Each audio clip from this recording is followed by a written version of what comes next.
Hi, and welcome to A Time to Thrill. It's me, your host, Amy Austin. This month, I have the delight of speaking with New York Times bestselling author Kimberley Troutte. So, Kimberly is somebody, for once, I actually don't know personally, although she lives here in California, but up in Santa Barbara. So, a lot of the LA and Orange County authors I know because we travel back and forth to like little mini conferences in the area. A lot of them actually are in Orange County because they have more hotel space cheaper. But we did interact a lot before the pandemic and before RWA imploded. But Kimberly talks a little bit about this because sometimes people are out, not even the middle of nowhere. I mean, Santa Barbara is not the middle of nowhere, but sometimes when authors are outside of big cities or outside of big romance communities, they get orphaned in a sense that a lot of them join online chapters or only get to go to national conferences because otherwise it's a hassle, especially driving. I mean, if she drove from Santa Barbara to LA or Santa Barbara to Orange County, she'd have to like give up 1 or 2 days of a month for that.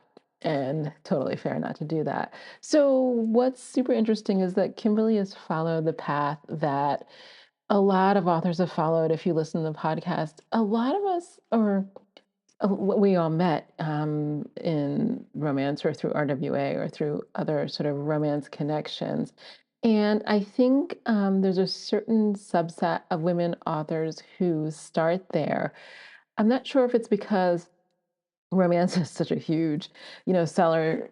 And we end up reading, books that our mothers, grandmothers, aunts, cousins, whatever, have laying around. And God knows they sell millions of them. And back when I was younger, all in paperback, and they just floated around everywhere. Libraries, used bookstores, people's houses, they were ubiquitous.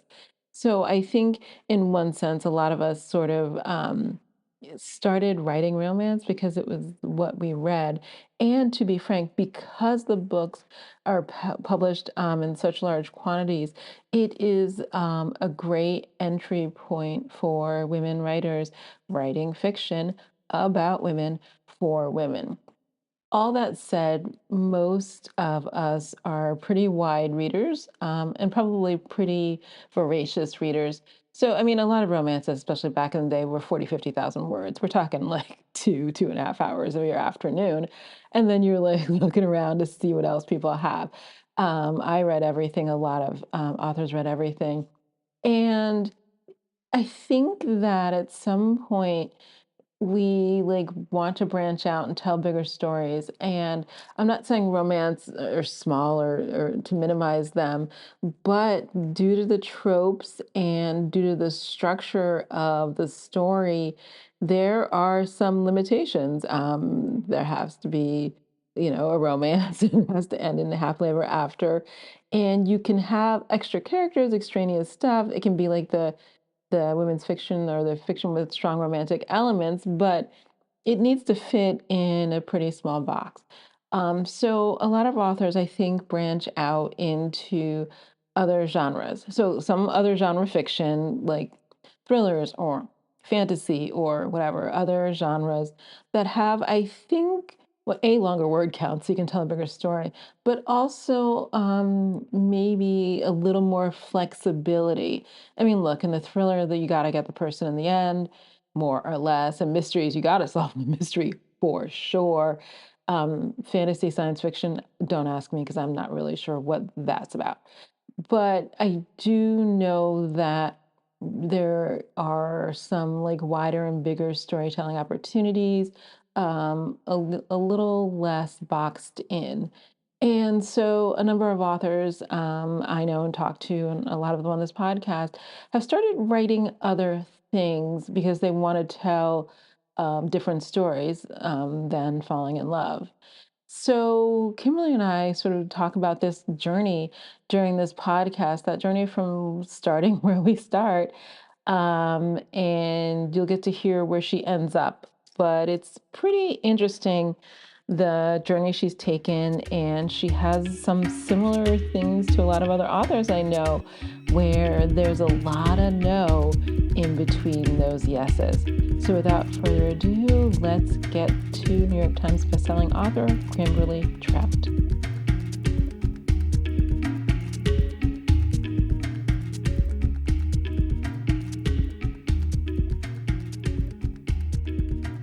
Hi, and welcome to A Time to Thrill. It's me, your host, Aime Austin.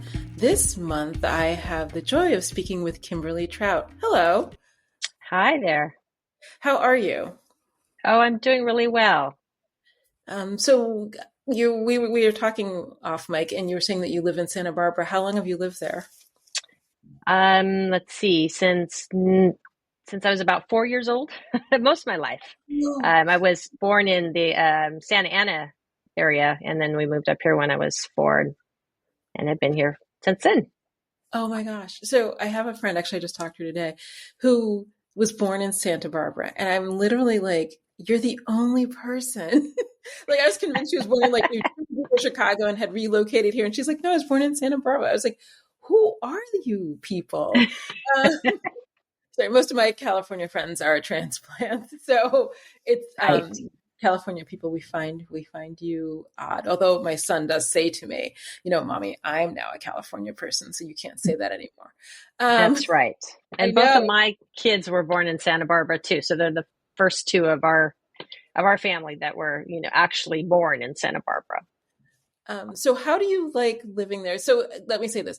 For many people, I know Santa Barbara is sort of a fantasy location. And I do have one set of friends that did relocate there and work remotely maybe 15 years ago because the time is passing. But how would you like living there? Because for those of us in LA, it's delightful when we drive up there. There's like no traffic. You have a beach, you have restaurants, you have everything that we have minus all the other stuff. Right, right. Yeah, we are a destination for a lot of folks from LA. We do know that. Yeah, you know, uh, it's kind of like anything else. I remember what it was like when I was a kid, and it's very different now as an adult. But it's still a beautiful place to live. And I, in my day job, I work for the school district, and it's such a strange set of circumstances where you have so many rich people who live in Mhm. Santa Barbara, and also so many poor people that live in Santa Barbara. And for our school district, for example, it's like, I think it's 60, more than 60, like 65%, maybe 66% of our students and their families are low income. Oh, I mean, in LA it's 80, but I think Oh, that's yeah. the majority of people I know send their children to private school, so that's its own separate conversation. But so, wow, I didn't know that. I mean, I only Right. have one friend who has children who lives there, and they have two, so I don't know that many. So that's so interesting. I guess I should have guessed that. It's just that I feel like Santa Barbara was one of the first places where like the median house price hit 1 million, like years and years ago. Yeah. And then you're just like, well, that's its own thing over there then.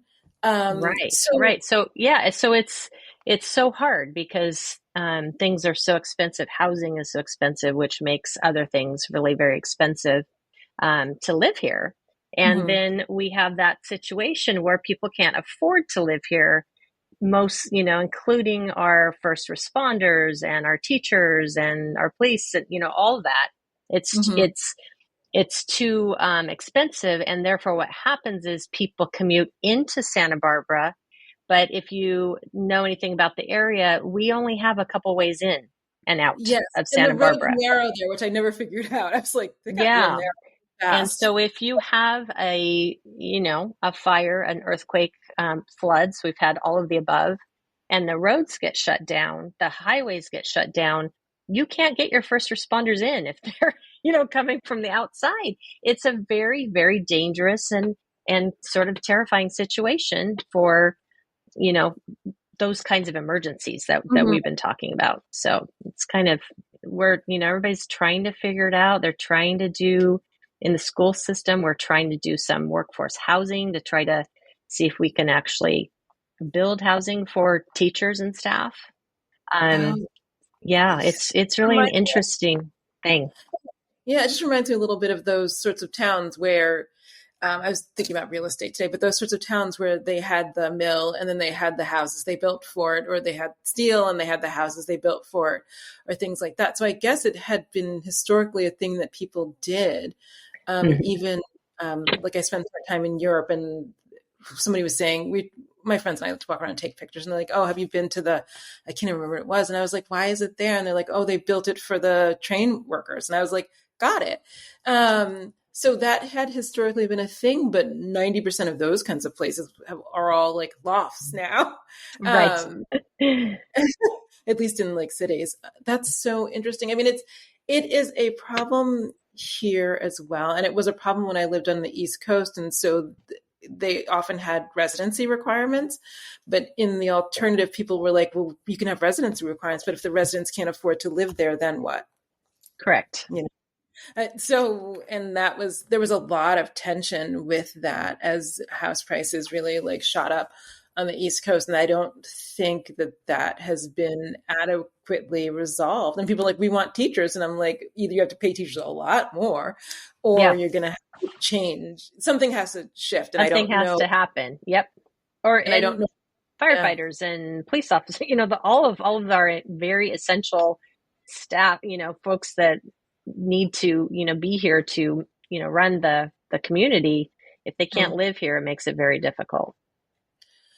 I don't know. It's one of those, there's so many conundrums that exist now due to like increased housing prices, increased living costs, that I don't necessarily see a solution for. Hmm. I don't know. I was just reading a book, like a nonfiction book about it today. And I was like, these are really big problems that have only exacerbated in the last 20 years. And I have no solutions. I mean, I think there's obvious solutions. I don't think we have the political will for the solutions. So Right. that's different. I don't know. I don't know. These are things I think about. So what? Well, let me ask you this: how long have you been writing? I mean, have you been writing simultaneous to working full time the Yeah, whole that's a time? that's a good question because I'm kind of at the end of that journey. I have been writing the whole time that I've been working.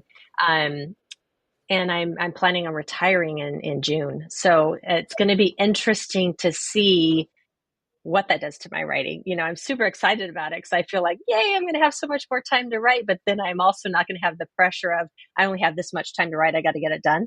So, Yeah. but I've been writing probably since I was in my early 20s, and and going to school and then working and all of that while I was trying to write. And it wasn't, I think, until I had my kids, my firstborn son, he was born in 1995, that I realized that I wanted to do something other than just writing for myself. I Mhm. had these dreams, right? Everybody, writers tend to have a dream of that eventually someone else is going to read their writings. Um, Yeah. that's typically what we do. But I was just so, I didn't think I was any good. I didn't think anybody would want to read my stuff, that huge imposter syndrome that a lot of people have.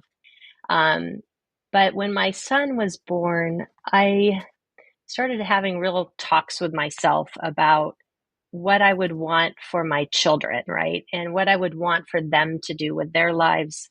And I came to the conclusion that I would want for them to go for their goals, their dreams and all that stuff, and really put themselves out there and do that. So I needed to do that myself as a role model. Like, this is what you do when you want to get something that you dream for. Hmm. Um, so that's when I really, really started trying and trying to submit and trying to do reach for agents and all that stuff that we do, and especially back in I guess that was the early 2000s. Okay. And then you and I joined RWA about the same time. I was hearing on one of your other podcasts around 2005 or 2006, I believe. Yeah, I don't know. So I remember joining, but I don't know if I went to the conference the first year because I'm not sure I had the guts. And then Yes. So my first conference I went to, I believe, was San Francisco. So I don't know if that Okay. was 7 or 8, but that was the first one I went, mainly because it was close and Yes. the barrier to me going was pretty low. Right. You know what I I mean? was So I there. could, I was there. I um, probably passed you in the hall. probably. So that was the first one I think I had writing in your house and wanting to do that is one thing. Leaving your house and acknowledging that that's something you would like, acknowledging publicly that something you want to do is a different thing. Yes. So the delay between joining and saying it out loud may have been 2 months, but it probably is more like 2 years. Aime, I'm with you. When I finally started saying, yeah, I want to do this, it was my father actually who said, you need to probably go to a conference, go learn what you need to do to be a writer. So my first conference was in Santa Barbara. So they have what's it called? It's called the Santa Barbara Writers. I don't know. It's a relatively big conference that a lot of folks go to, and so he paid for me to go, and I went, and I knew nothing about a writer's conference. I had never told anybody out loud that I wanted to be a writer. I mean, I was writing, but nobody knew about it. I was afraid to have anybody read it. So I went to this conference, and I'm sitting in this out in the audience with everybody else that's at the conference. And up on the stage are all of these other authors, big authors. Raye Bradbury was up there, all these Oh, big authors. and, okay. and they're all saying, like, this is how the conference works. You go into a room with all these other people, like workshops, and Mhm. these famous authors you're going to read your piece out loud, and these famous authors and everybody in the room are going to critique it. And Oh, then, yeah, oh. okay, this is right. A person who's never even said out loud she's an author or writer, and I'm going to go to this. And then they said, and also in the audience we have today editors and agents. They will cruise into these workshops. If they like what they hear, they may stop and talk to you. And I was so scared. I turned to the person next to me and I wanted to say something like, they can't be serious or something like that. And it came out as a croak. I lost my voice. For Oh, the entire time I was at the conference, I had like psychosomatic laryngitis because I was so scared to read anything I had written out loud and have all these people, these strange, wonderful, much bigger, amazing people, like listen to me. And I didn't know what I wrote and I didn't know what it was, but I did have a piece. I had been working on this thing for a while. And at the very last day in one of the rooms, it was a romance author. And it was Laura, I want to say Laura Bradford. Um, she's an older author now, and I think she wrote for Harlequin many years ago. She was one mhm. of in that workshop, and she said, "Darlings, I'm not." And she was very beautiful. I'm not going to, have you read your pieces. I am going to read them to you so that you can hear how they sound to others. And I'm like, "That's brilliant." Oh, So it I is. turned my piece in. I sat way at the back. I covered my face with my hands. And she read. And at the end of it, the room, they clapped. And I was Wow. like, oh my God, oh my God, oh my God. They just read my piece out loud. People clapped. They actually maybe like it. And so that was like the first time that I actually said out loud that I was a writer. And that was like 2000 and I want to say 4. And in that room was this other author who actually lived near me. I'd never seen her, met her before in my life, but she's lived in the same town. And she said, you really should sign up with RWA. And I'm like, what's that? I had no idea. And she's like, well, it sounds to me like you're writing romance. I'm like, I am. Wow. So that's when I joined RWA. And the first one I went to, I think, was Reno, which I think was right before the San Francisco one. That Oh, that's maybe. relatively close. Yeah. Yeah. I don't remember that. I feel like it was, oh, wow. I'd have to really think about it because it was a long time ago. So wait, what was the thing that you wrote? I mean, what was Yeah. it? What were you So attempting? I guess what if it I wasn't romance. good question. I didn't really know what it was. And it was crazy. It was parallel worlds. It was a ghost story set in Spain in the I don't know, 1400, like Queen Isabella time, and Mhm. a contemporary story. And the two, like this contemporary woman goes to Spain, and then she meets this ghost woman, and they, they have parallel stories happening. I didn't really know what it was, but at the time, I didn't have when I joined RWA, I didn't have a chapter near me. I got things from Orange County, but it was way too far for me to go. Mhm. So I joined an online one, and the one I joined was the Chicklet Writers of the World. And it was the That era. only, what's that? Yeah. Do you remember that So one? that was the era. No, it was the era. I mean, when Chicklet was It was when it was big. big. It Yeah. was big. And so somebody told me that I submitted another piece of that story, but I submitted the contemporary side of it to the to the stiletto contest. And Yes. they told me like, oh my gosh, this is Chicklet. And I'm like, okay, I guess it's Chicklet. I honestly, Amy, I had no idea what it was. So I ended up getting second place in the stiletto for the piece of that I had turned in. I'm like, well, I guess this is okay. But I kept trying to submit it, and I kept not getting any responses from anybody.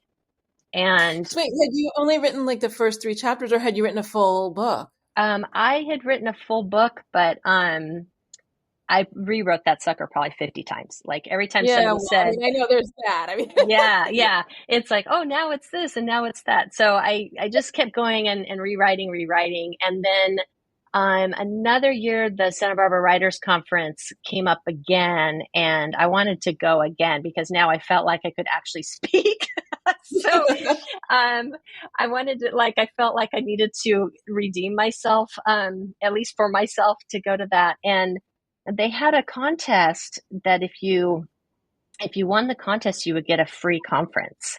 And I'm like, oh, dude, I'm totally going for that. So but the problem was, the keynote speaker was a thriller writer. And at that point, I was thinking I'm only writing romance. I'm now writing thrillers, but at that point I was only writing romance. And the writing prompt was about, a man is walking down the street. He sees this beautiful woman up ahead. He sees her like in the lamplight of the street lights and thinks she's gorgeous. And he gets closer and he kills her. That was Oh the my God. writing prompt. And I'm like, okay, that doesn't work so well for romance No. because yeah. Your readers will abandon you immediately. So I was like, well, dude, what am I going to do?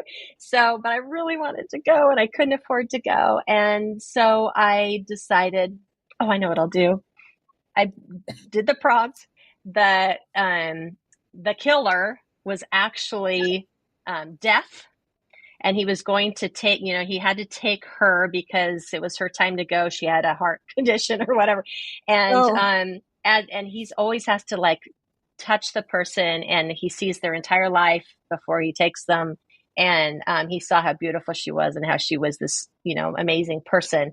And she begged him for more time because she was finishing up building a homeless shelter for these people, and it was cold, the winter was coming, and please just give me 2 more weeks to finish the homeless shelter. And he said okay, and turned the powers that be on their heads as he stole her to keep her with him for, and they obviously fell in love. So so Oh my gosh.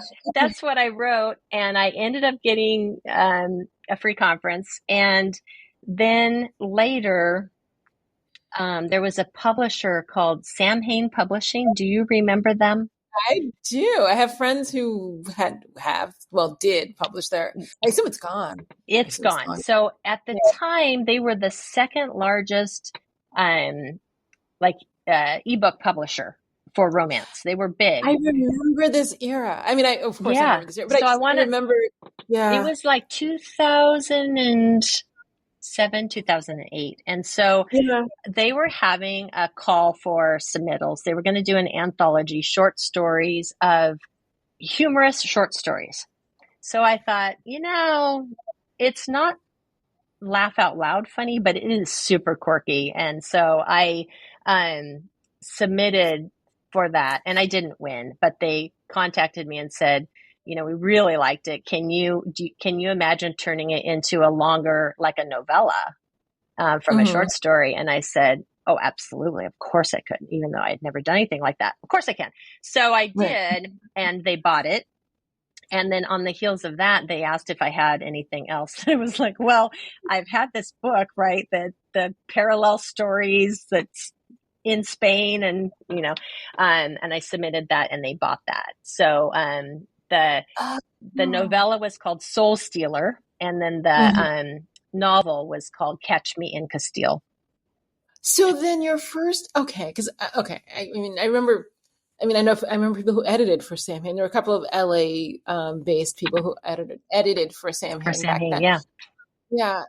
So I'm trying to think. It's too hard because I can't remember people's real names versus what they used for that. But so what was that like? Because that was I don't call it Sam Hain's heyday, but it was kind of the heyday. It was their heyday, and it was amazing. And so I was like, okay, this is it. I'm, now publishing and blah, blah, blah. I'm going to just keep going.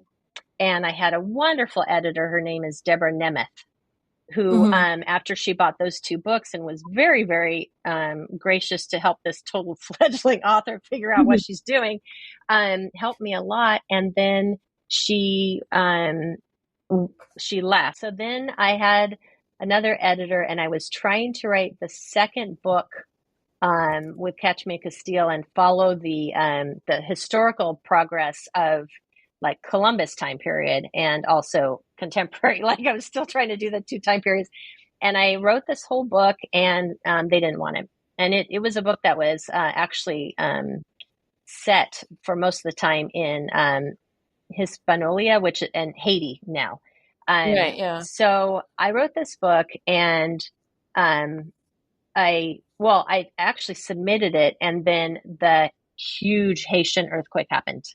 So they were literally thinking about it when the earthquake happened. And I'm like, I've never done this before, but I contacted the editor and I said, pull my book.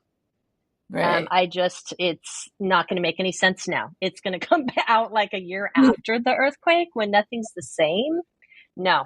So I had them pull it, and then I just put that aside. And then I tried writing other books for them, and I had a new editor, and we didn't jive or whatever. Just she didn't go for anything that I suggested. So I had 5 years where I didn't sell anything after that. Okay, I have questions. So how did you feel? Okay, the era, I feel like we were in the same era. So when I joined RW and got serious, I mean, I was doing writing groups in LA, but they were sort of general. I want to say Otis College. A couple colleges had these general writing groups where everybody in their genre was in the group. You know what I mean? And that was probably not my best move. But so that was 2004 to probably 4 to 6, 7, 8. When I realized, I need to be a little more focused. Correct. But me too. But in that era, there was this. How can I say this? This was the cusp, or I don't want to say when there was a shift in publishing. So when e-publishing was in its I era.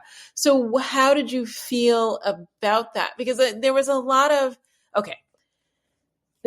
because I live in LA, I joined Lara and OCC. And yes, OCC we drive. Not going to lie about that, but it was only once a month. And I listened to audiobooks in the car. But that era, there was a lot of pushback, at least at the LA group, about people making choices about e-publishing. So obviously, most of the members there in LA were traditional published, mostly for Harlequin. Some, bigger, what's now the big 5, some New York publishers, depending on how long they had been in the business, so on and so forth.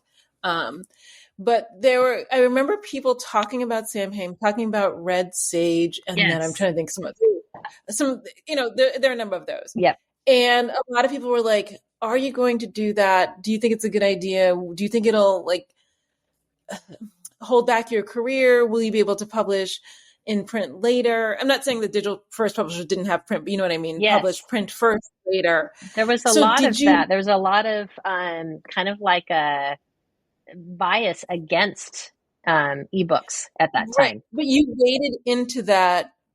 Okay, let me say this. This is about me. Because when I was thinking about this, there was so much internal, I had a lot of feelings about it. And there was a lot of conversation about it at these monthly meetings, at least Lara. But how did you have any trepidation about wading into the ebook first as your first publishing experience? I did, but I've had a really weird journey into this publishing thing. And it's kind of like, I always think, oh, I'm going to go this direction. And it feels like the doors are just shut and I can't get in. So then I try something Right. else and then some other door opens. So I've just kind of done that. I'll explain in the next segment of my journey so you can understand what I'm talking about. The next piece of it was, for 5 years, I submitted and submitted and submitted and submitted, and I could not get anybody to bite. And that was just like heartbreaking because I'm like, well, I know people are reading, they read my first books and they liked them, but I couldn't make it to that, what you're calling the next level of like traditional publishing. Right. I just wasn't getting there.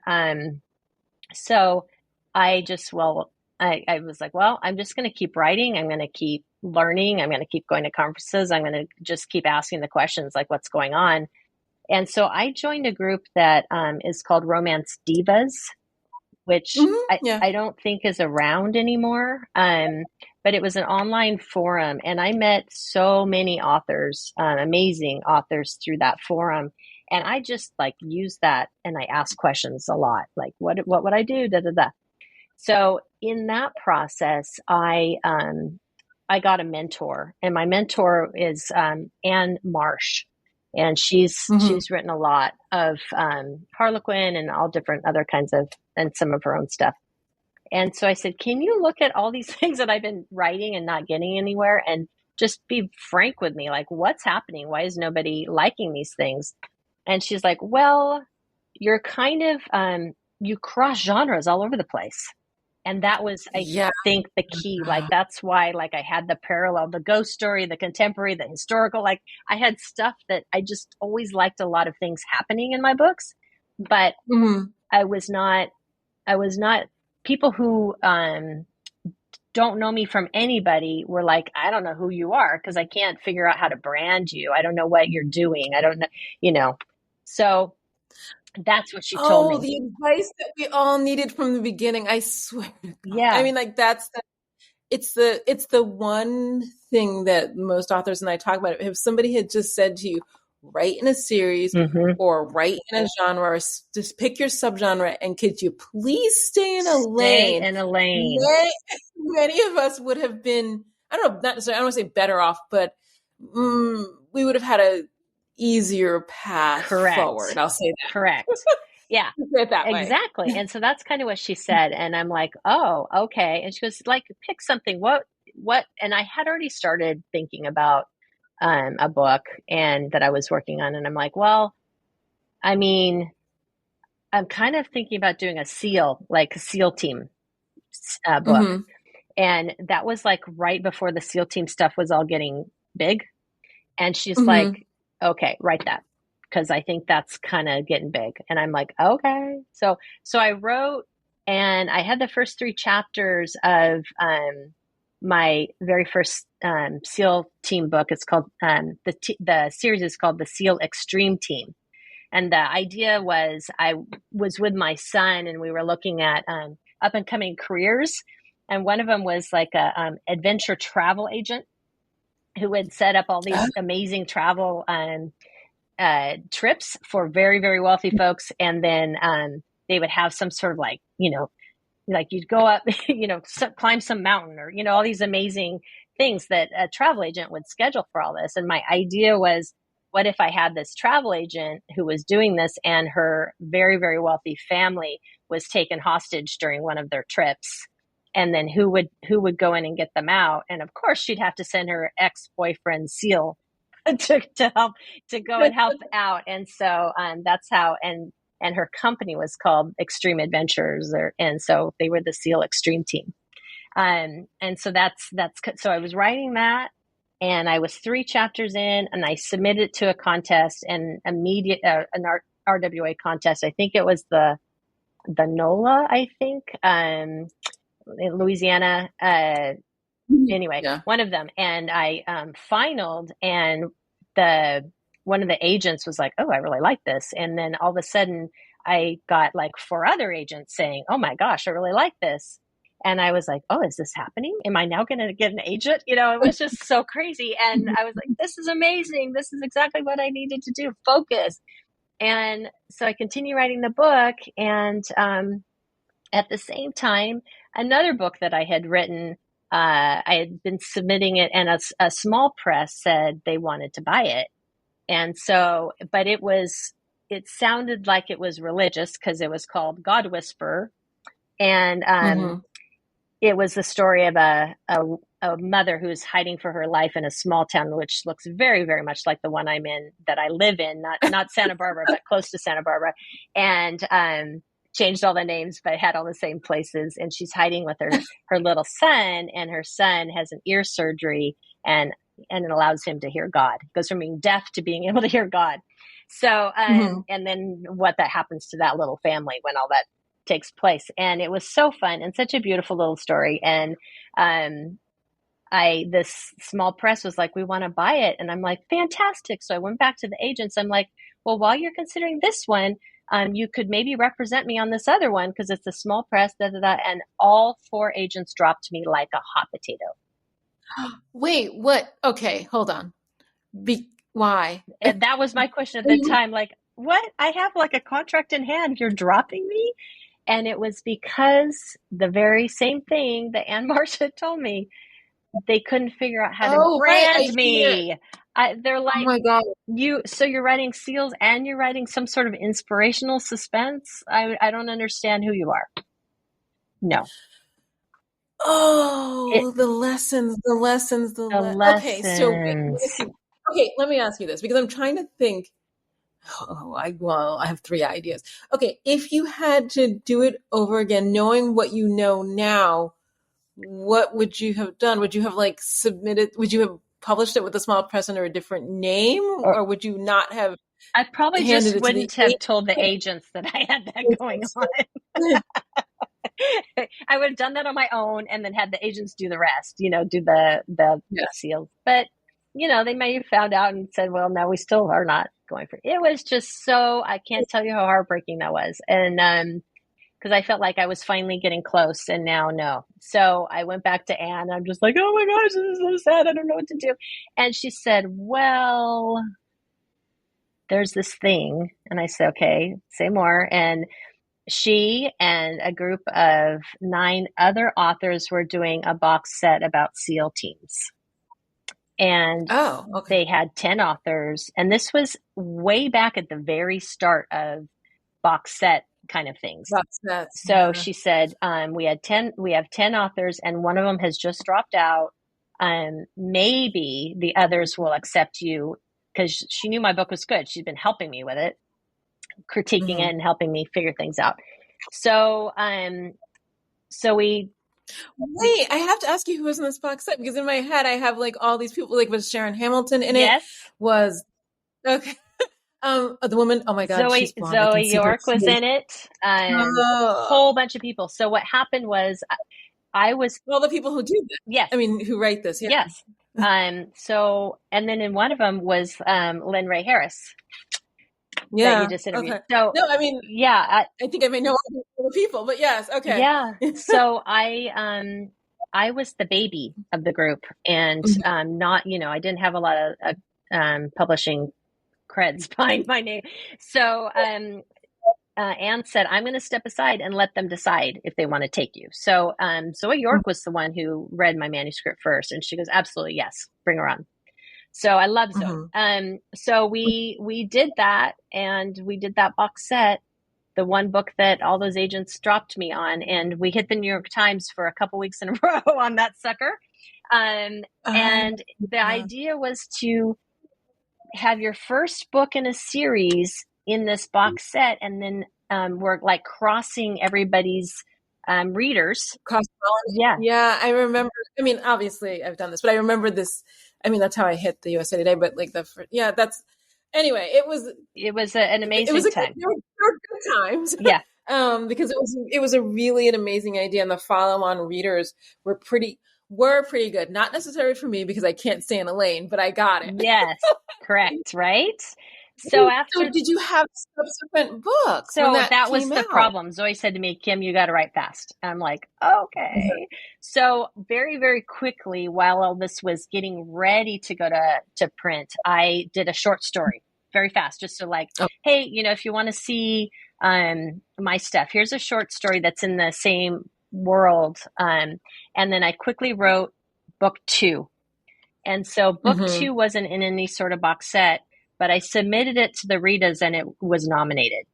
Okay. And I was up against the amazing J.D. Robb. Of course I didn't win, but that was to me like the most amazing thing to ever happen to me. So, and for your listeners, the Rita was like the Oscars for romance books. Mm-hmm. So then book 3, we did another box set. So the first one was called The Seals of Summer. And the next one we did The Seals of Winter. And we just kind of, we did that like 3 different times. And each time we at least hit the USA Today on it. And so I had to write very quickly. And then I just kept going on that, the Seal Extreme team. So I have the 4 or 5 books and a short story. And part of that was I went back to that Haiti book that I... Mm-hmm. Wait, was also Cora Seton had to have been in it? Yes, Cora also. And, okay, maybe people have all interviewed here too, but Cora as well as like probably Elle Kennedy, right? Yes. Okay, sorry. These are. I'm sorry. I was just thinking out, like in my head. That was. I remember this era very well because when we were doing the box set. Oh, I can't even tell you what year it was. We were modeling it on this thing, and I remember having these conversations with some people, probably Sharon only. Yeah. About like what was successful, and they worked. I mean, it really worked really well. It was just. Wow. Yeah. No, but it was the follow-on books, the people who had a deeper, had a backlist or a bigger one did better. At the time I was in the box set, it was 2000. Yeah, it came out, that came out 2014, I think, around there. 2014. Yeah, I remember those times that I'm trying to think I did not have at the time, because at the same time, somebody had said to me also, you should write a series. And I was like, you mean more than these 2 books that I got back from this publisher? Yeah. Okay. I hear it. It was Tessa Dare. I remember she was like at OCC. Tessa Dare. Absolutely. Yep. She was like, you all need series. Like, it was one of the first times I was like, it was one of the first time it got through. Let me just say that. And I was like, got it. Yeah. Got it. Yeah. Got it. And that was, although I think she did it. I think she did hers with Sam Hain to get that back, but whatever. That was the time when it was sort of like, got it. But so how were you able to rapidly enough, how can I say this, take advantage of that? Yeah, I did. I did. I mean, it was amazing. Just, the process, like, okay, I've got to do this. And I did. But to go back to that, in order to do something like that, you had to make a choice, right? I had to say, these books are now not going to go to a traditional publisher. I'm not going to get an agent on these. I'm making that choice. Like we talked about that earlier. How was that? Because 2014, this was about the time. So in 2014, I had 2 books published, I think, and maybe a third. No, 2 books published and one out that had been accepted by a press. And I remember I could see where I'm sitting. Like I can see it in my head. I remember the idea is like, if I'm going to now do this, that means I'm no longer, at least these books, not the rest of my life, are no longer on that traditional path. And even back then, writing a book was not, it's not easy now. I don't know what I'm saying, but it was like maybe my 3rd, 4th book. So, you know what I mean? Yes. Something that there were so few that I was like, there may not be many more. So if I make this choice, it felt very, not heavy, but there was a fork in the road and you had to pick something. Right. I mean, in retrospect, that I probably put too much on it, but it felt very, I'm not heavy, but just very determinative. It was like, here you go. You're taking the right, you're taking the left. Exactly. And how did you feel making that decision? Because once you pull it, Yep. and I mean, it's one and done. I mean, there are some exceptions, and there's always like things in the margins, but once you do that, that's done. And then you have to, in order to go down that path, you have to create a whole new thing. Correct. That's true. And that's kind of at that point, I was like, look, I have been trying to do this for 5 years with the traditional publishers. I'm not getting anywhere. And this has now got some momentum. I'm going to just do this for a while. So I did. Mm-hmm. So I knew that whole series was going to be my own and self-published, and that's probably as far as it was going to go there. So, but I thought, I still wanted to be traditionally published. I wanted to get to the next level of a larger publishing house, not just a small press. So I started, and I love, I always love writing about teams. I figured out in my SEAL teams, like, oh my gosh, that's so much fun. I really love that, the banter and the teams.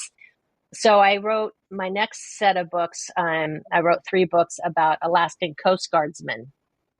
And you said Alaska? In Alaska, yeah. So these are, I don't even know where that idea would come from. I'm sorry, I'm just like, what? Yeah. But yeah, it's part of my thing that I realized is I really liked romantic suspense. I really like having a lot of action. I can't even fathom. I don't even know how it happens that people can write a whole love story just about 2 people and there's nothing. I mean, I can't do that. I mean, not that there's nothing. I'm laughing because I can write 90,000 words about 2 people sitting in the room talking. No, and I don't. And then later I'm like, oh, they have to leave. Yeah, I have no idea. I have no idea how you do that. I really don't. I can't possibly. I can't even come to grips with how you might do that.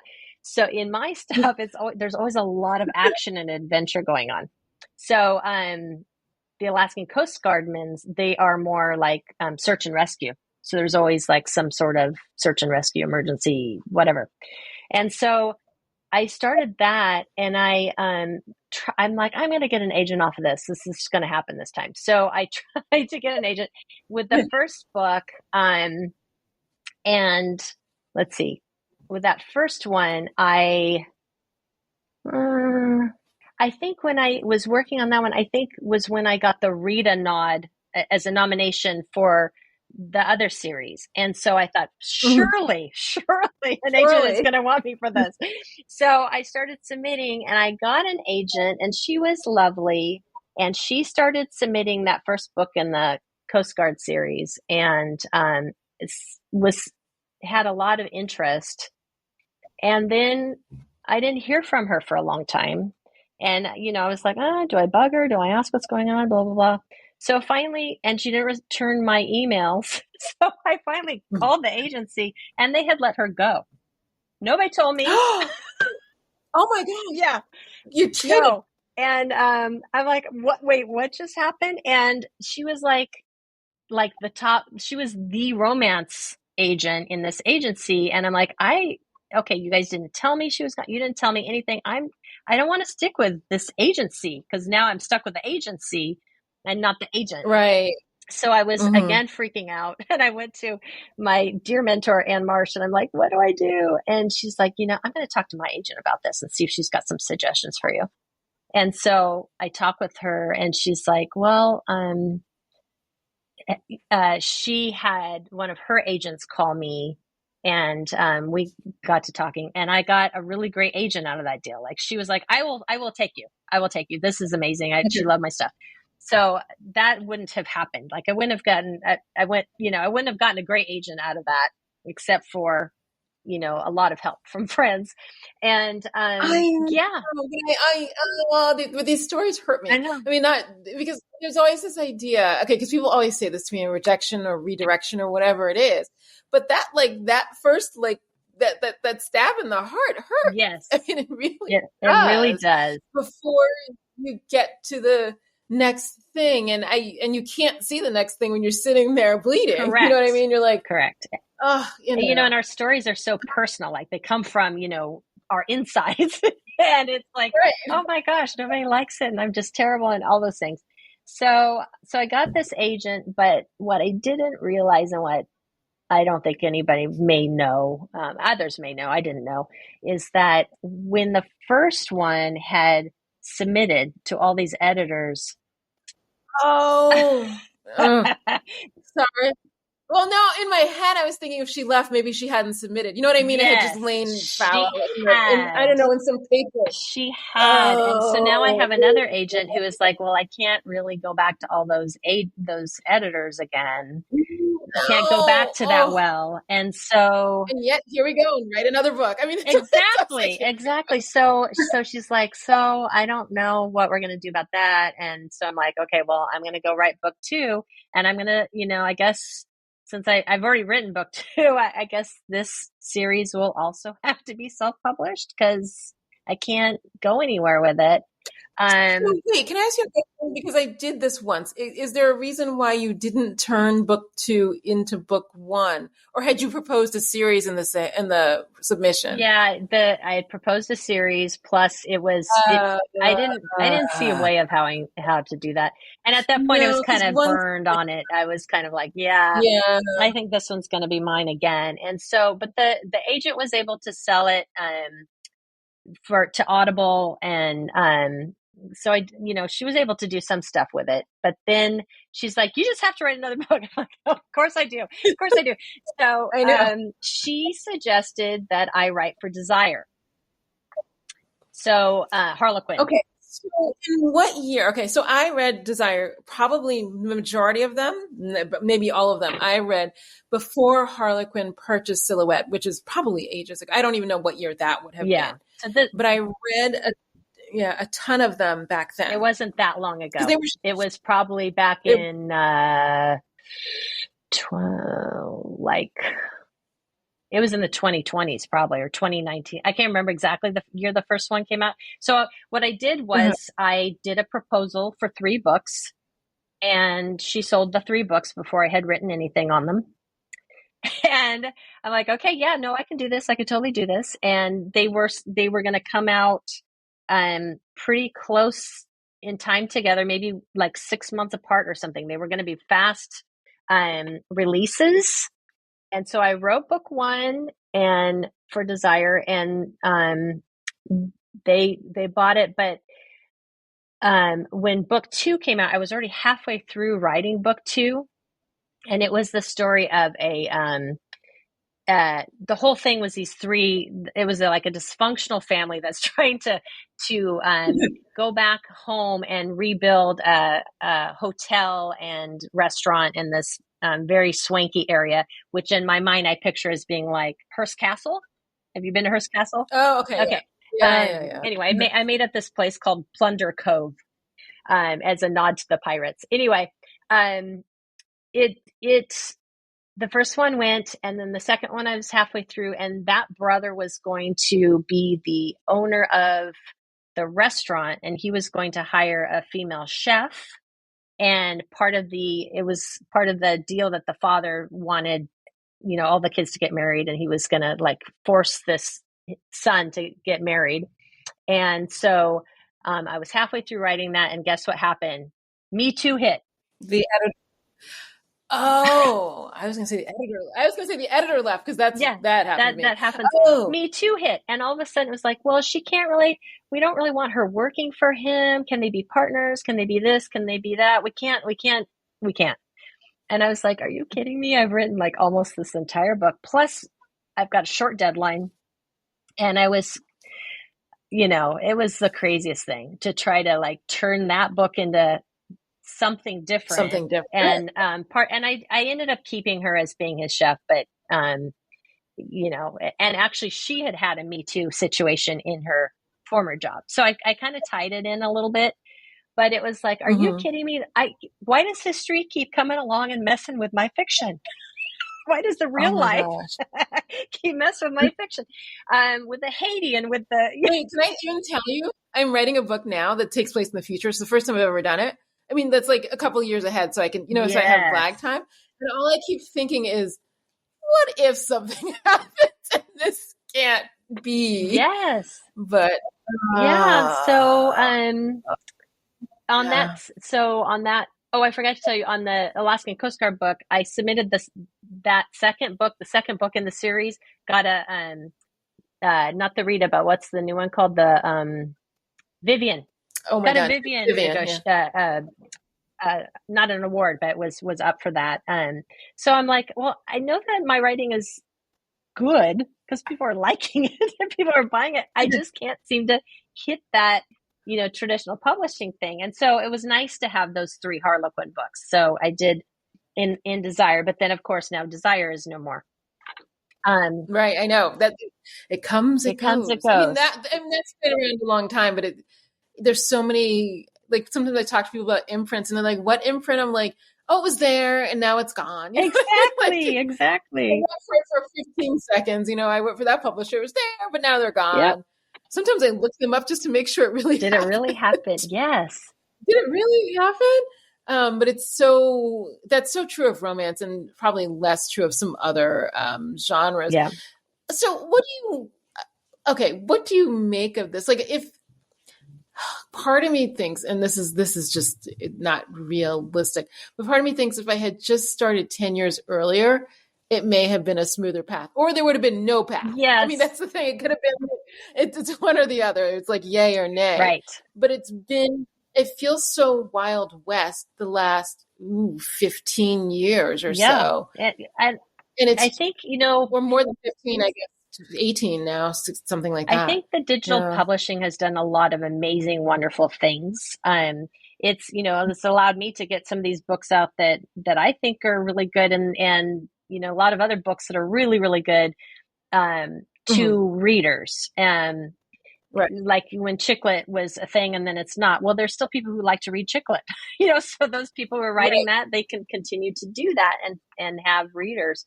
The problem with it is that there are so many books now, it's hard to have anybody find you.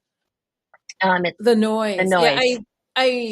Yeah, I think about that now, especially I've been thinking about social media and how I probably need to cut back a lot. But the discoverability, like I remember at the beginning of, like when we're talking about like Sam Hain or anyway, at the beginning of this, the whole allure was, okay, it may be an ebook only, but you're going to be on a virtual bookshelf forever, as opposed to bookstores where you're in, you're out, depending on how popular. Right.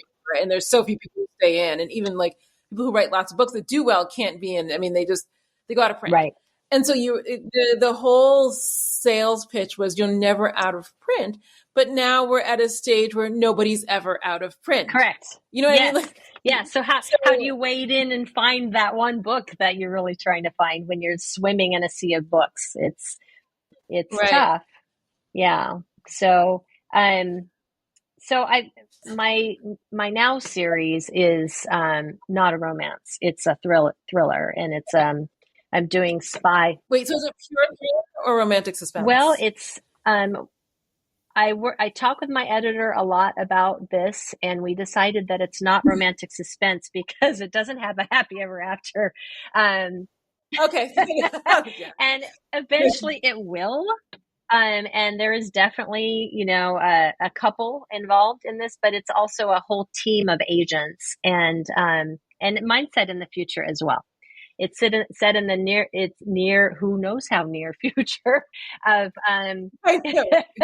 of after the Second Civil War in the United States, and now we have a new country that is very militant and freedom. Wait, is it a single country? Yes. I'm sorry. I just saw a play where they had a Second Civil War, but it split into 3: the West, the South, and the Northeast. Yes. So what happened was the West, the Western states are out of the Patriot Union. Is the militant country is called the Patriot Union, and so the Western states are still democratic and still very much the way that they were before. And then there's a coalition with Canada, the free Western states, the free states, and Mexico to try to, it's a Cold War between this new Patriot Union and these other areas that's going on after the war is over. And it's, low resources, food and things like that. And so, oh my gosh. So this play I saw called Thirds, I probably saw it in September. I'm not very good with time in California, but it was a very similar thing because the issue was the Western states were kind of, I don't know, we're not going to get into it. They thought they could come in and save the, whatever the other part was, but the other people, there was some propaganda cut off. So they knew they had no resources, but they thought everybody didn't have them as well. And they didn't realize how isolated they were. It was like, it's the first time, at least that, I don't read dystopian and the post-apocalyptic. So I'm sure that those stories are out there more so than I would know. But it was the first time I sort of really thought about it. And I was like, oh, I mean, I was like, I mean, it's not, I don't say it's not, it's not that far of a reach, right? That's what I want to say. It doesn't seem as impossible as maybe it would have been like 85 or something. Right. But now when I saw that play, I was like, oh, that's not going to happen. And then they had to talk back with the playwright and the director, who I think are married. So there was more of a collaboration than usual.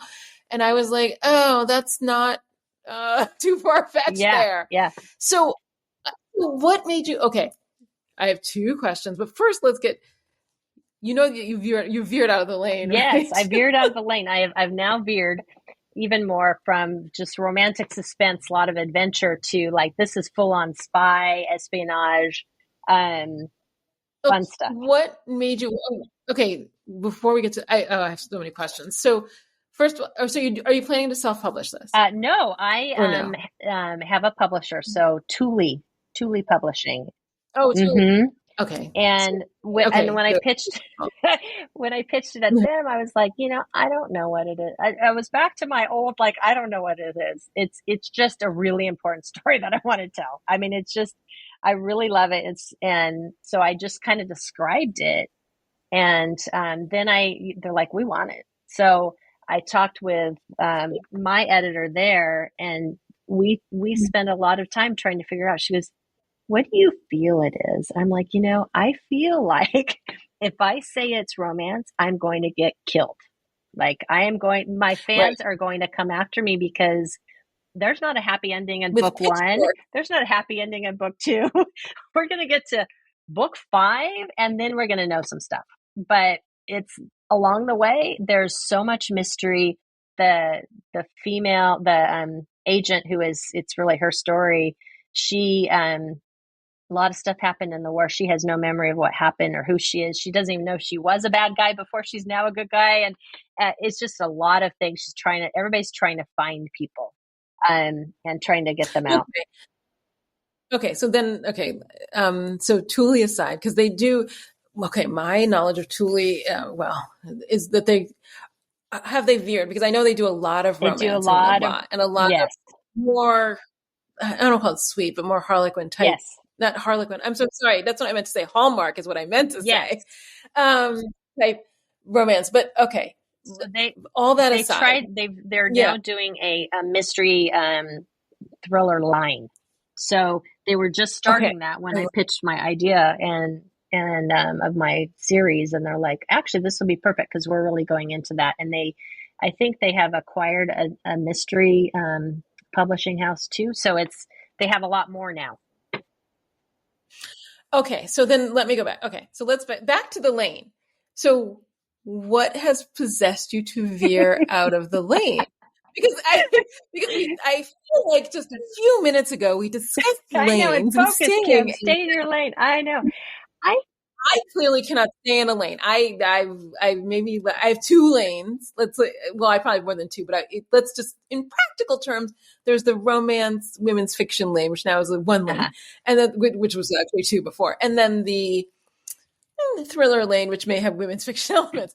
So I mean, I know what I like to write. Yes. I just it needs a focus. But okay, but if the conventional wisdom is to stay, let's say if Sharon Hamilton were on this call, she would say, write more seals. Yes, I know. If Lynn Raye Harris were on this call or Cora were on this call, they would all say, write more seals. Yep. So having spoken with all of them a lot over time, I mean, I've spent weekends with them at various like retreats or whatever. So all of that said, what has made you veer out of the lane? Like in all seriousness, what What are you happened doing? here? Because Yeah, I'm all about things, but I don't want to say you know better because that's not fair at yeah. all. I'm all about the lane, but I think what it what's is going that what's going on. I think what it is that this story has gripped me so hard that I could not write it.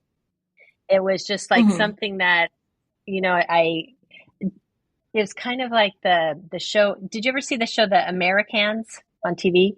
It was, No, so they were like I've heard of Russians it, but that were embedded in the United States. Well, I loved that so much that I was like, okay, so this is actually an American, but she's now embedded in this new Patriot Union, and Mhm. as a spy and working, very, very, very dangerous place. And I just was like, yeah, I'm going to write that. I just can't not write this story. And I'm so invested in it that it's what I'm doing right now. And it could be, more than likely, I'll go back to writing more romantic suspense, or at the same time doing this and something else, especially when I retire and I'll have more time, as she says, very hopefully. Mhm. Um, but this is, I feel like this is the real deal for me. So when is the first one coming out? So the first one is out. It's called The Package, and the series is called the Infiltrix series. So the package is out, and the second book, that's called The Surveillance, comes out next month. I am writing book 5 as we speak. So Oh my yeah, God. and it's I don't know. It's just such a different world, and it's a scary place, but it's also got so much hope and actually love for these Mhm. characters, that they've built this team in this Cold War, and they're doing these things because for freedom and all these other, grand ideas, and to find the people that are lost. So, and it's in the future, and I get to invent all kinds of fun gadgets. I'm like, I wonder what they would have. I wonder if they needed to listen, like, what would they do? And so that's fun too. So I don't know. So, okay, world building is, I'm going to say, probably my least favorite thing on earth. I think no. So what are you enjoying? No. So are you enjoying the world building? Because oh my God, my son like reads this dystopian and all this stuff. And he's like, would you ever write one of these books? And I was like, I have to write a book and invent a world. That's like 2 jobs. And I only want one Yeah, job. it is kind of fun. I'm a little like you when I first write my first drafts. It's just a lot of people talking, and I don't even know. I have a rough idea where they are, but I don't really do description and all that stuff until much further into the building of the story itself. So, Mhm. but then when I go back, I'll add things. I'll be like, okay, well, in the future, they've got problems with food. Partially that's because they have, really strange weather things happening. So I have it rain, and then I have it really baking hot, and I do different, different things with the weather, Right. and, and the food and the issues that come up because of lack of food, and, how all the people she's hanging out with are very, very rich, so they get whatever they want, and she feels that, Mhm. So anyway, there's a lot of social and moral stuff going on in a very fast-paced adventure. Each book is a mission that they're trying to complete. So that's fun. So what do you feel that, and God, I never really talk about politics, but do you feel that either politics or not the world we live in. I want to make it sound so dire, like we're at the apocalypse, but like, do you think some of the elements of the world we live in have sort of infiltrated your brain? This is so Yes. weird the way I said it. Yes. And, I mean, because I was just talking to a friend this morning because we were talking about, oh God, the price gouging after the fires with the Ugh. rentals. And she was like, oh, I can't like listen to the news right now. And I said, that's fine. And she's usually the person who tells me what's going on because I don't listen to the news. And I thought, oh, now I got nobody. But I learned a lot because I was volunteering. But it's there, there's so much, like there's so much, and either you let it in or you don't let it in, or I think it gets in anyway. I think there's like no closing the door and silencing it. But there's a lot about weather. There's a lot about, I guess, the division that we have now. There's a lot of things going on that certainly get in there. Okay, I have like 1,000 questions. Let me go back. Do you think that, are you still itching to write romance? Because a lot of people, I will say this, a lot of authors I speak with who have shifted genres. I know, because none of us can really stay in a lane. I think it's because we read widely and it's just hard. Who have shifted genres don't necessarily want to write romance anymore. And I think I may be one of them. And so we talk about it. It's not, actually, I don't read romance as much as I used to either. It's just, something has changed and it's not at the forefront. I don't know. Part of it's probably just age. I don't know. But do you think you'll go back? Are you still, I don't know, raring to go? Like, are you still itching to write it, or? You know, I think what a ton more stories there. Yeah, I think for me, it's all of my stories are going to have some sort of romance to them, right? And when you look at most stories, there's some sort of romance to it, no matter what it is, right? Yes. So, yes, a lot of my favorite books and movies and that kind of thing, they weren't necessarily romances, but there is a romance in it. So I just feel like whatever storytelling I'm going to do, there will probably always be huge odds, lots of conflict, lot of danger, but that in the end, my themes are always, love and always conquers all kind of thing. So I don't know if I will specifically go back to writing, let's say, a Harlequin or anything else that's just two people in a room that you love to write. but I do firmly believe that everything that I write, there's always going to be some sort of love involved. So. Okay, then I guess, okay. So I'll ask you this, because what do you think will change in retirement?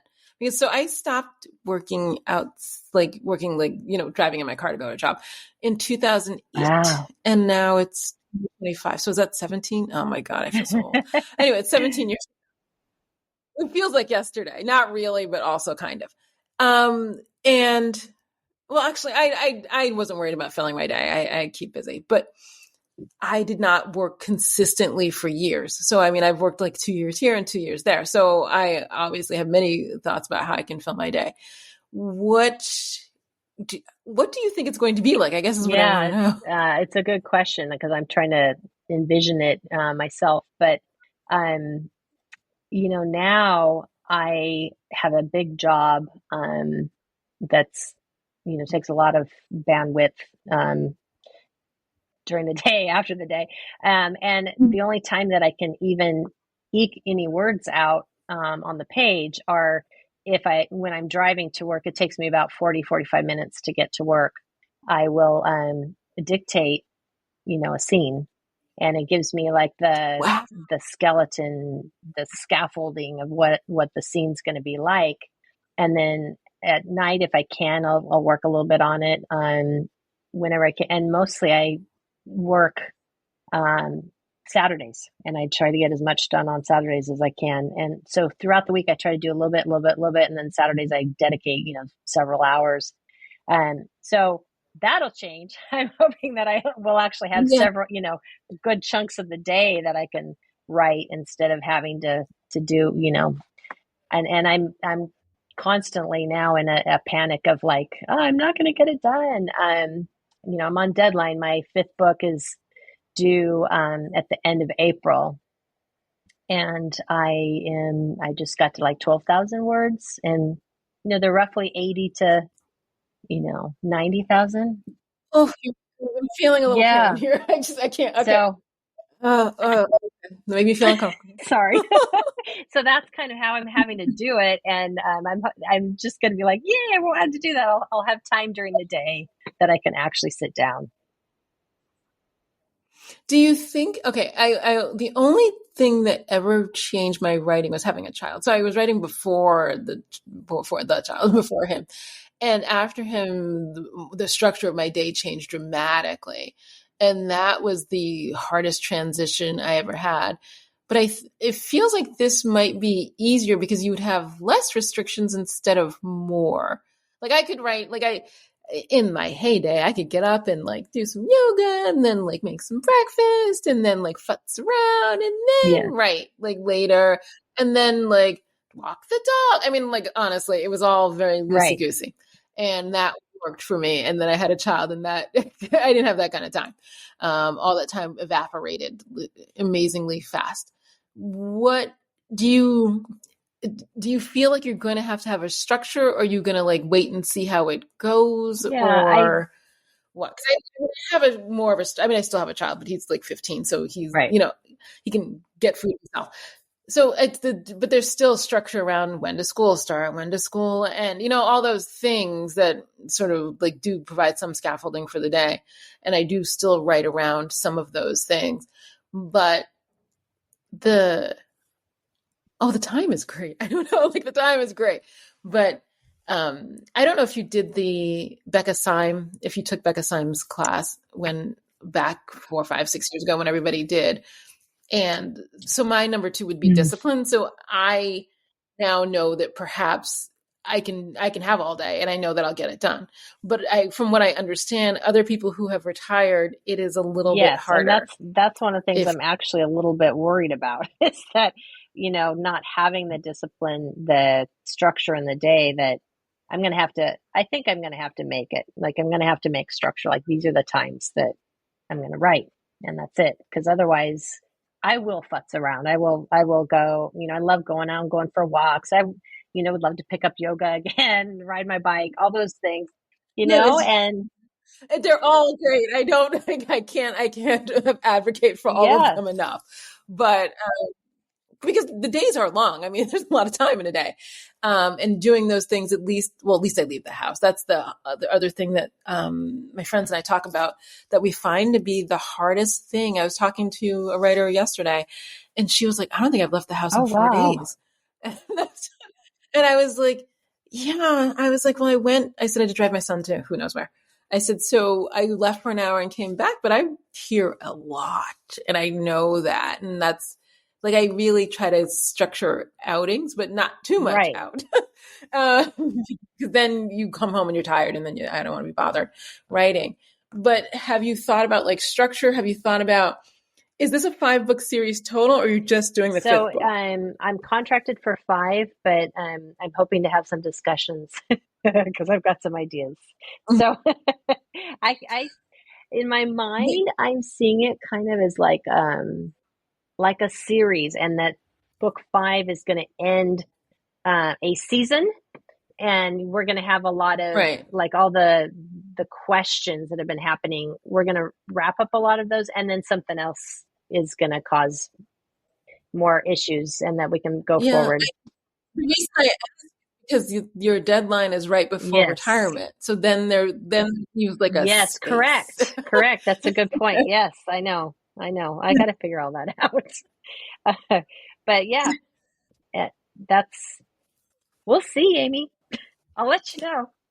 Are you looking forward to retirement? I mean, I asked because this is, oh my God, as we age, people I know are making these decisions about stepping away from whatever the main thing is they do.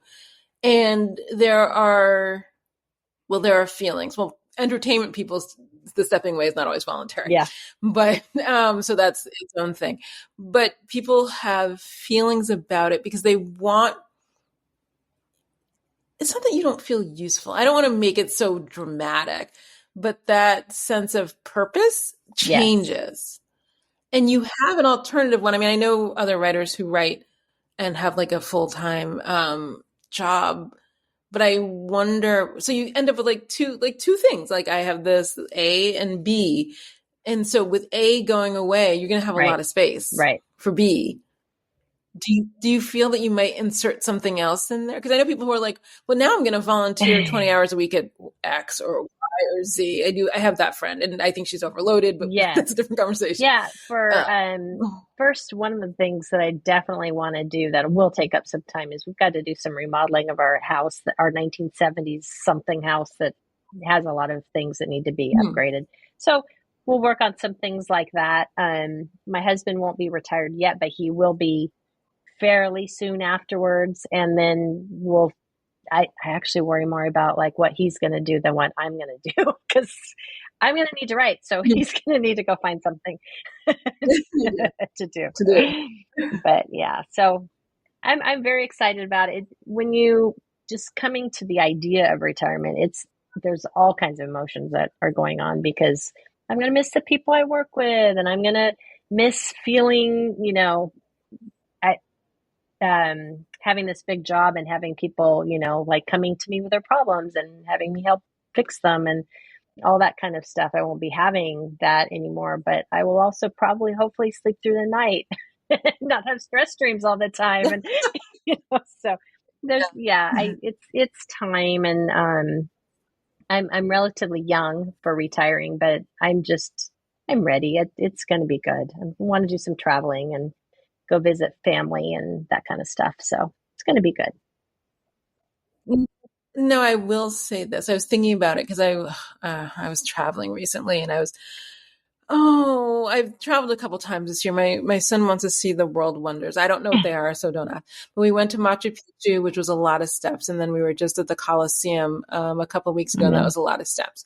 And all I could think of is, I need to get all of these steppy type things out of the way, because it's getting harder while I'm young enough to do it. And then maybe when I do it later, I can just be on a cruise or something. I don't know. Probably not. But you know what I mean? Like, it's so the doing it youngish is better, because I do think, especially from watching other people, mobility, unless you work very, very hard on it, the mobility becomes an issue. And so I appreciate that. And I think we all need to work until we die. Like, I don't subscribe to that particular thing. But are you looking forward to, I guess, do you think you'll have more space in your mind to think of creative pursuits? Because I think, you know what I mean? Like, once you take the other part out, will the writing expand to fill some of that? Good question. I don't know. I guess we'll find out. I know that's true. I'm asking you a question you can't know the answer to. A lot of times I feel like I get a lot of good ideas when I am not at work, when I'm out in nature, when I'm traveling, when I'm kind of out of my space, things come to me. And so I'm assuming that would happen. Like, maybe I will have more space in my brain, to come up with ideas, and that would be nice. That would be a nice plus. And so let me ask you, what, other than this series, like, do you have like a grand, and you don't have to have one, because God knows I don't, but do you have some sort of grand writing career plan, like a way you would like to cap it off, or what's the big thing, and you don't, maybe not necessarily have that you want now, as opposed to in the beginning? In the beginning, we want the call. So, I mean, and, or we want the award, or we want to get letters or something like that. So all of that has gone, let's put that away. A lot of that has happened. So then, is there something else you're aiming for? I think it would be just amazing if any of these stories were picked up in the form of any other sort of medium, like either, a movie or Netflix or a play or anything like that. I think that would be a really, I would love for something like that to happen, especially this series that I'm working on now, because I think it has so much potential for people to really think. Okay. So Kimberley Troutte, I want to thank you so much for taking the time to speak about this. How can I say this evolution of writing? Because it's something that I was talking to a writer who I think she sold her first book, couldn't sell another book, and was sort of, I don't want to say despair, because that's like too big of a word, but sort of despairing about that state. And I was like, oh, honey, we've all been there. Like, you know what I mean? Like, I hear you, but keep writing, write the next book, and then this era will pass, and then you'll move on to the next thing. And she was deep in it. So, I mean, that's fair. But I appreciate, this is one of the things I actually appreciate most about podcasts. I appreciate that we've all gone through those eras and are still here. Actually, are still here. Like, are still writing and publishing in many different ways and putting ideas out many different ways. But the one setback is not the end, the end of days. Somebody had told me once, if you can stop writing, do, because it's just too hard. But so if you can do it, just quit. But most of us can't. So, we're in it for the long haul. And if, as long as you're loving your, doing it, okay, that's too strong, because you don't always love what you're doing when you're writing. There are times when I hate it so bad, but I know. But in general, I love it. So we keep going. We do. So, Kimberley, thank you so much for taking the time to talk to me. Thank you so much, Aime. I really enjoyed it. This has been A Time to Thrill with me, your host, author Aime Austin. If you enjoyed today's episode, I hope you share, rate, and leave a 5-star review on Apple Podcasts, Spotify, or wherever you listen. It will help others find and enjoy my conversations with brilliant women creators. Also, please hit the subscribe button on your podcast app. In addition to hosting this podcast, I'm the author of the Nicole Long series of legal thrillers. The first 4 books in the Nicole Long series are now live. You can download Outcry Witness, Major Crimes, Without Consent, and The Murders Began to your e-reader right now. I'm also the author of the Casey Court series of legal thrillers. These titles are available wherever books are sold, your local library, and also an audiobook. My next book, His Last Mistress, is available for pre-order wherever you get your books. You can also follow me on Instagram and Facebook at Legal Thriller Author. You can find me on TikTok at Social Thriller Author. You can also find this podcast on Facebook at A Time to Thrill. Thanks for listening, and I'll be back with you soon with more great conversations.